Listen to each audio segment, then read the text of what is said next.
Hi everyone. So guys, ECET ఎగ్జామ్‌కి just 64 days మాత్రమే ఉన్నాయి కాబట్టి, ఈ పర్టిక్యులర్ టైమ్‌ని ఎంత ప్రాపర్‌గా యూటిలైజ్ చేసుకుంటే అంత మంచిది కాబట్టి, నేను ఒక డీటెయిల్డ్ స్ట్రాటజీ చెప్తాను. అండ్ దాన్ని బేస్ చేసుకొని మీరు ప్రిపేర్ అయితే మాత్రం మీకు ఒక మంచి ర్యాంక్ పక్కాగా వస్తుందన్నమాట. ఓకేనా? అండ్ దానికంటే ముందు ఈసెట్ కోసం మనం ఒక స్ట్రక్చర్డ్ కోర్స్ లాంచ్ చేశాం కదా! బీఎస్‌డీపీ అకాడమీలో. ఇందులో ఆల్రెడీ 1000+ మెంబర్స్ వరకు జాయిన్ అయ్యి ఒక మంచి ప్రాపర్ వేలో ప్రిపేర్ అవుతున్నారు కాబట్టి, మీరు కూడా ఒకవేళ ప్రిపేర్ అవ్వకుంటే మాత్రం డెఫినెట్‌లీ చెక్‌ఔట్ చేయడానికి ట్రై చేయండి. బీఎస్‌డీపీ అకాడమీ అనమాట. బోత్ ఏపీ వాళ్ళకి, టీజీ వాళ్ళకి కూడా అఫోర్డబుల్ కోర్స్ అనేది మనం లాంచ్ చేశాం కాబట్టి చెక్‌ఔట్ చేయడానికి ట్రై చేయండి. సో నేను ఈసెట్ ఎగ్జామ్‌కి ప్రిపేర్ అవుతున్నప్పుడు నా దగ్గర ఓన్లీ 45 డేస్ మాత్రమే ఉన్నాయి. ఈ 45 డేస్‌ని ఎంత ఎఫెక్టివ్‌గా యూజ్ చేసుకున్నానని చెప్పి మీకు ఒక 5 థింగ్స్ ద్వారా మీకు క్లియర్‌గా చెప్పడానికి నేను ట్రై చేస్తాను. అండ్ మీకున్న ఈ 64 డేస్ ఏవైతే ఉన్నాయో, ఈ పర్టిక్యులర్ ఏవైతే డేస్ ఉన్నాయో వీటిని ఈ 5 థింగ్స్‌ను రీప్లేస్ చేయడానికి అయితే ట్రై చేయండి. అది కూడా కన్సిస్టెంట్‌గా చేయడానికి అయితే ట్రై చేయండి. సో దట్ మీకు ఈజీగా ఒక మంచి ర్యాంక్ వస్తుందన్నమాట. ఓకేనా? ఇందులో ఫస్ట్ థింగ్ ఫస్ట్ ఏంటి అంటే సిలబస్ అండ్ అలాగే ప్రీవియస్ ఇయర్ క్వెషన్ పేపర్‌కి సంబంధించిన ప్రాపర్ అనాలిసిస్.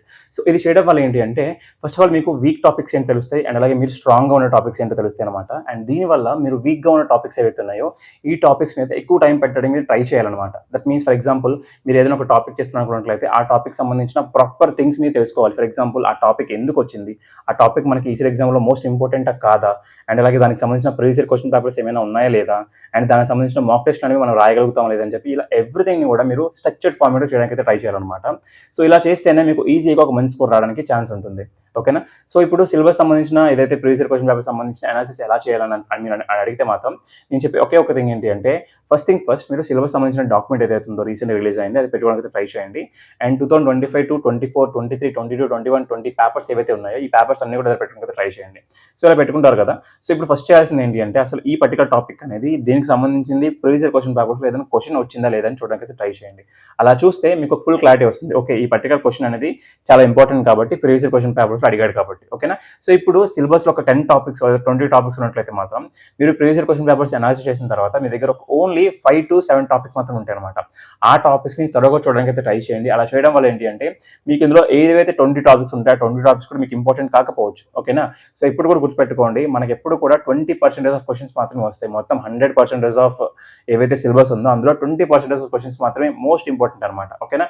ఆ టాపిక్స్ మాత్రమే చూడాలన్నమాట. ఓకేనా? సో ఇలా చేస్తే మీకు ఈజీగా మంచి స్కోర్ రావడానికి ఛాన్స్ ఉంటుంది. నేను కూడా సేమ్ ఇలానే చేశాను కాబట్టి చెప్తున్నాను. ఓకేనా? అయితే మీరు సిలబస్ అండ్ అలాగే ప్రీవియస్ ఇయర్ క్వెషన్ పేపర్స్‌ని ప్రాపర్‌గా అనాలిసిస్ చేసిన తర్వాత కొన్ని టాపిక్స్ అనేవి దొరుకుతాయి కదా! ఇంపార్టెంట్ టాపిక్స్ అనేవి. ఈ ఇంపార్టెంట్ టాపిక్స్ అనేవి ప్రిపేర్ అవ్వడానికి కావాల్సిన ఈసెట్‌కి సంబంధించిన రిసోర్స్ అనేవి మీ దగ్గర ఉన్నాయో లేదో చెక్‌ఔట్ చేయడానికి ట్రై చేయండి. ఎందుకు చెప్తున్నానంటే ఇవన్నీ కూడా మీరు అనాలిసిస్ చేసిన తర్వాత మీ దగ్గర రిసోర్సెస్ లేకపోతే మాత్రం మీరు డెఫినెట్‌లీ చేయలేరనమాట. కాబట్టి డెఫినెట్‌లీ ఈ పర్టిక్యులర్ రిసోర్స్ ఏవైతే ఇవన్నీ కూడా మీ దగ్గర ఉంచుకోవడానికి ట్రై చేయండి. ఒకవేళ లేకపోతే మాత్రం మీరు బ్లైండ్‌గా బీఎస్‌డీపీ అకాడమీ ఛానల్ ఏదైతే మన యాప్ ఉంటుందో దాన్ని మీరు కోర్స్ అనేది తీసుకోవడానికి ట్రై చేయండి. ఎందుకంటే ఆల్రెడీ 1000+ స్టూడెంట్స్ వరకు తీసుకున్నారంటే మాత్రం మీరు అర్థం చేసుకోవాల్సింది ఏంటి అంటే ట్రస్ట్ లెవెల్ అనేది ఎంత వరకు ఉందనేది. ఓకేనా? సో ఇప్పుడు నేను చెప్తున్న ఏవైతే ఈసీట్‌కి సంబంధించిన రిసోర్సెస్ ఉన్నాయో అవన్నీ కూడా మీరు అరేంజ్ చేసుకుంటే మాత్రం మీకు మంచి ర్యాంక్ మాత్రం పక్కా అనమాట. ఇందులో first and foremost important thing ఏంటి అంటే ఈసెట్‌కి సంబంధించిన ఇంపార్టెంట్ ఫార్ములాస్ అనమాట. ఓకేనా? ఎంపీసీ అవ్వచ్చు, కోర్ అవ్వచ్చు. ఓకేనా? సెకండ్ మోస్ట్ ఇంపార్టెంట్ థింగ్ ఏంటి అంటే స్టడీ మెటీరియల్స్ ఎంపీసీకి సంబంధించినవి, కోర్‌కి సంబంధించినవి. అండ్ థర్డ్ థింగ్ ఏంటి అంటే మాక్ టెస్ట్ అనమాట. ఈ మాక్ టెస్ట్ మీకు చాలా మంచి రోల్ ప్లే చేస్తాయి కాబట్టి చాలా జాగ్రత్తగా ఇవి చూసుకోవాలన్నమాట మీరు. అండ్ ఫోర్త్ ఇంపార్టెంట్ థింగ్ ఏంటి అంటే ఏవైనా సరే ఎంపీసీకి సంబంధించినవి, కోర్‌కి సంబంధించినవి డౌట్స్ ఏమైనా వస్తే మాత్రం మీరు పక్కాగా వాట్సాప్ గ్రూప్స్‌లో ఉంటే మాత్రం ఇవన్నీ కూడా మీకు యూజ్ అవుతాయి అనమాట.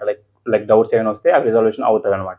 అండ్ ఫిఫ్త్ ఇంపార్టెంట్ థింగ్ ఏంటి అంటే అన్నలాగా కూర్చోబెట్టుకొని ఈ పర్టిక్యులర్ టైంలో మీరు చదవాలి, ఈ పర్టిక్యులర్ టైంలో చదవకూడదు అని చెప్పి మీకు చెప్పేవాళ్ళు ఉండాలన్నమాట. ఓకేనా? ఇవన్నీ కూడా ఎక్కడైనా ఉంటే మాత్రం అందులో వెళ్ళి చూడడానికి అయితే ట్రై చేయండి. అండ్ మళ్ళీ చెప్తున్నాను ఇవన్నీ కూడా మన అకాడమీలో ఉన్నాయి కాబట్టి సో డెఫినెట్‌లీ చెక్‌ఔట్ చేయడానికి అయితే ట్రై చేయండి. అండ్ నా ప్రిపరేషన్‌లో నేను యూజ్ చేసుకున్న థర్డ్ ఇంపార్టెంట్ థింగ్ ఏంటి అంటే రన్నింగ్ నోట్స్ అనమాట. ఓకేనా? ఫర్ ఎగ్జాంపుల్ ఒక టాపిక్ చూస్తున్నాను అనుకున్నట్లయితే ఆ టాపిక్ సంబంధించింది మీకేం అర్థమైందని చెప్పి బ్రీఫ్‌గా కొన్ని పాయింట్స్ అనేవి రాసుకోవడానికి ట్రై చేయండి. అండ్ ఇఫ్ పాసిబుల్ వీలైనంత వరకు కూడా ఆ పర్టిక్యులర్ టాపిక్స్‌లో మీకు ఏదైతే ఇంపార్టెంట్ అనిపించిందో దాన్ని అండర్‌లైన్ చేయడానికి అయితే ట్రై చేయండి. ఓకేనా? సో ఇది చాలా చాలా కీ రోల్ ప్లే చేస్తుందన్నమాట.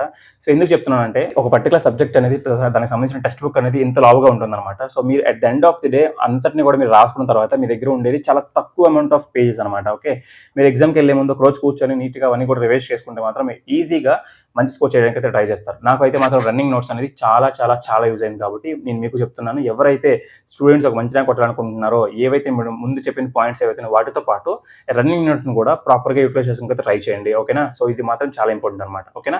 అండ్ ఫోర్త్ ఇంపార్టెంట్ థింగ్ ఏంటి అంటే మాక్ టెస్ట్ అనమాట. ఓకే, ఫర్ ఎగ్జాంపుల్ నేను ప్రిపేర్ అవుతున్నప్పుడు నా దగ్గర అయితే మాక్ టెస్ట్ లేదు. కాకపోతే ఏంటి అంటే ఇప్పుడు ఎవరైతే స్టూడెంట్స్ జాయిన్ అవుతున్నారో మన అకాడమీలో వాళ్ళందరికీ కూడా చెప్పేది ఏంటి అంటే మాక్ టెస్ట్ అనేది ప్రాపర్‌గా యూటిలైజ్ చేసుకుని ట్రై చేయండి. ఫర్ ఎగ్జాంపుల్ ఇప్పుడు మ్యాథ్స్‌లో మ్యాట్రిసెస్ మీరు నీట్‌గా నేర్చుకున్నారు.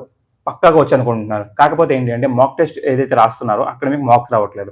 సో దాన్ని మీరు అర్థం చేసుకోవాల్సింది ఏంటి అంటే నేను పర్టికులర్ సబ్జెక్ట్ మీద ప్రాపర్‌గా లేను. ఆ పర్టికులర్ చాప్టర్ మీద ప్రాపర్‌గా లేను అని చెప్పి సో అప్పుడు మీరేం చేయాలి, నేను పెట్టిన ఏవైతే వీడియోస్ ఉన్నాయో మ్యాథ్స్‌కి సంబంధించిన వీడియోస్ ఉన్నాయో అవన్నీ కూడా మళ్ళీ చూడడానికైతే ట్రై చేయండి. చూసిన తర్వాత మీరు ఒక అండర్‌స్టాండింగ్ రావాలి. ఓకే. ఈ పర్టికులర్ టాపిక్ మీద నాకు ఫుల్ ఐడియా వచ్చింది కాబట్టి నేను మళ్ళీ మాక్ టెస్ట్ రాస్తాను. ఆ మాక్ టెస్ట్‌లో నాకు మళ్ళీ మంచి స్కోర్ వచ్చిందనుకుంటే ఓకే. లేదనుకున్నట్లయితే ఎక్కడైతే తక్కువయిందో లైక్ మంచి మార్క్స్ రాలేదో అక్కడ ఆ పర్టికులర్ టాపిక్ ఏదైతే ఉందో దాన్ని మళ్ళీ చూడడానికైతే నేను ట్రై చేస్తాను. ఓకే. ఇది రిపీటెడ్‌గా చేయాలన్నమాట. ఓకేనా. సో నేను ప్రిపేర్ అవుతున్నప్పుడు ఈసెట్‌కి సంబంధించిన మాక్ టెస్ట్‌లు అనేవి ఎక్కడ కూడా లేవు కాబట్టి సో నేను యూజ్ చేసుకుంది ఏంటి అంటే ప్రీవియస్ ఇయర్ క్వెషన్ పేపర్స్ అనమాట.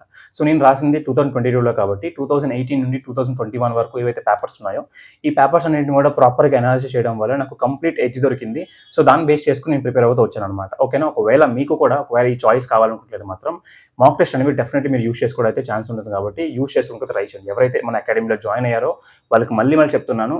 మాక్ టెస్ట్ అనేవి చాలా ఇంపార్టెంట్. మేము బ్యాక్ ఎండ్‌లో చాలా ప్రాసెస్ చేస్తున్నాం మీకోసం అనమాట. ఓకేనా. సో డెఫినెట్‌లీ యూజ్ చేసుకుంటారు అనుకుంటున్నాను. అండ్ ద లాస్ట్ పాయింట్ ఏంటి అంటే మాక్ టెస్ట్‌లో ఏవైతే మీరు క్వెషన్స్ అనేవి రాంగ్ పెడతారో ఆ రాంగ్ క్వెషన్స్ అనేవి మీరు ప్రాపర్‌గా అనాలిసిస్ చేయాలి. ఓకేనా. ఎందుకు చెప్తున్నానంటే స్టూడెంట్స్ ప్రతి ఒక్కరు కూడా నాకు 25 క్వెషన్స్ ఉన్నట్లయితే ఫర్ ఎగ్జాంపుల్ 25 క్వెషన్స్‌లో నేను 10 క్వెషన్స్ బాగానే పెట్టేసాను. రిమైనింగ్ 15 క్వెషన్స్ ఏవైతే ఉన్నాయో వాటిని అసలు పూర్తిగా పట్టించుకోవట్లేదు చాలా మంది కూడా. ఆ పర్టికులర్ క్వెషన్స్ అని మీరు అనాలిసిస్ చేస్తేనే అసలు ఎక్కడ లాగ్‌లో ఉన్నారని మీకు అర్థమవుతుంది కాబట్టి ఆ పర్టికులర్ క్వెషన్స్‌ని అర్థం చేసుకోండి. ఎక్కడ అసలు ఆ పర్టికులర్ టాపిక్స్ ఏంటి? ఆ పర్టికులర్ టాపిక్ నాకు వచ్చా రాదా? అని మీరు అర్థం చేసుకొని మళ్ళీ అటెంప్ట్ ఇవ్వడానికి ట్రై చేయండి. అలా చేస్తేనే మంచి స్కోర్ రావడానికి అయితే ఛాన్స్ ఉంటుందన్నమాట. లేదనుకుంటే మాత్రం మీరు కూడా అందరిలానే 25 మార్క్స్‌లో జస్ట్ ఒక 10 మార్క్స్ స్కోర్ చేసి మిగతా 15 మార్క్స్ వదిలేసేలా ఉంటారన్నమాట. ఓకే. సో అర్థం చేసుకోండి. మీకు 25లో అట్‌లీస్ట్ ఒక 15-17 ఆర్ 15-20 మార్క్స్ స్కోర్ చేస్తే మాత్రమే మీరు మంచి ర్యాంక్ తెచ్చుకుంటారు కాబట్టి మళ్ళీ చెప్తున్నా అనాలిసిస్ చేయడానికి అయితే ట్రై చేయండి. ఓకేనా. So this is the complete like ఏదైతే నేను ప్రిపరేషన్ టైంలో నేను చేసిన థింగ్స్ ఏవైతే ఉన్నాయో అవన్నీ కూడా మీకు నేను చెప్పడం జరిగింది కాబట్టి ఒకవేళ మీకు చాయిస్ ఉంటే మాత్రం ఈ స్ట్రాటజీని ఫాలో అవ్వడానికి ట్రై చేయండి. ఫస్ట్ థింగ్స్ ఫస్ట్ సిలబస్‌ని, ప్రీవియస్ ఇయర్ క్వెషన్ పేపర్స్‌ని ప్రాపర్‌గా అనాలిసిస్ చేయండి. అండ్ దాని తర్వాత ఏవైతే లైక్ రన్నింగ్ నోట్స్ ఉందో రన్నింగ్ నోట్స్ రాసుకోవడానికి ట్రై చేయండి. అండ్ థర్డ్ థింగ్ ఏదైతే ఉందో ఈజీగా సంబంధించిన ప్రతి రిసోర్సెస్ మీ దగ్గర ఉందో చెక్అవుట్ చేయడానికి ట్రై చేయండి. నేను ప్రిపేర్ అవుతున్నప్పుడు నా దగ్గర ఉంచుకున్న ఓన్లీ కొన్ని ఇంపార్టెంట్ థింగ్స్ చెప్తాను చూడండి. Text books, running notes, previous year question papers, తర్వాత సిలబస్.